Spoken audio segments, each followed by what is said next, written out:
ខេត្តព្រះវិហារនាំយកសាច់គោ4ក្បាលនិងជ្រូក1ក្បាលជូនវីរៈកងទ័ពជួរមុខទិសប្រាសាទព្រះវិហារ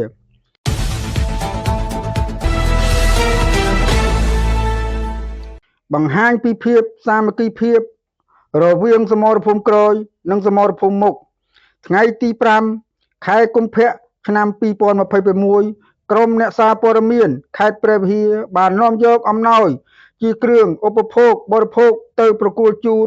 កងទ័ពដែលកំពុងឈរជើងការពារទឹកដីទិសទី1ប្រាសាទព្រះវិហារនិងតំបន់ភ្នំខ្មោច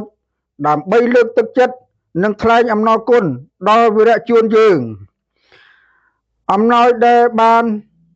នាំយកទៅប្រគល់ជូន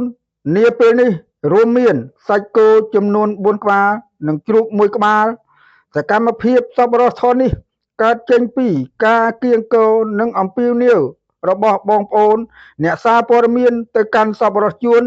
នានាជាពិសេសលោកស្រីសួនសុភានិងស្វាមីរួមទាំងសប្បុរសជួនក្នុងនិងក្រៅប្រទេសពិធីប្រគល់និងទទួលនេះធ្វើឡើងនៅចំណុចភ្នំខ្មោចដោយមានការទទួលស្វាគមន៍យ៉ាងកក់ក្ដៅពីសំណាក់លោកលំសុភាពនិងលោកអាំប៊ុនថាមេបញ្ជាការរងកងពលតូចអន្តរាគមន៍លេខ7តំណាងឲ្យលោកឧត្តមសេនីយ៍តូផុនសូម៉ាលីក្នុងឱកាសនេះដែលថ្នាក់ដឹកនាំកងពលតូចអន្តរាគមន៍លេខ7បានថ្លែងអំណរគុណយ៉ាងជ្រាលជ្រៅចំពោះទឹកចិត្តសប្បុរសរបស់លោកស្រីសួនសុភានិងស្វាមីក៏ដូចជាក្រុមអ្នកសារព័ត៌មានដែលបានតែងតែរំលែកទុក្ខលំបាកនិងសួរសុខទុក្ខកងទ័ពជួរមុខជានិច្ចលោកបានជូនពរដល់សប្បុរសជួនទាំងអស់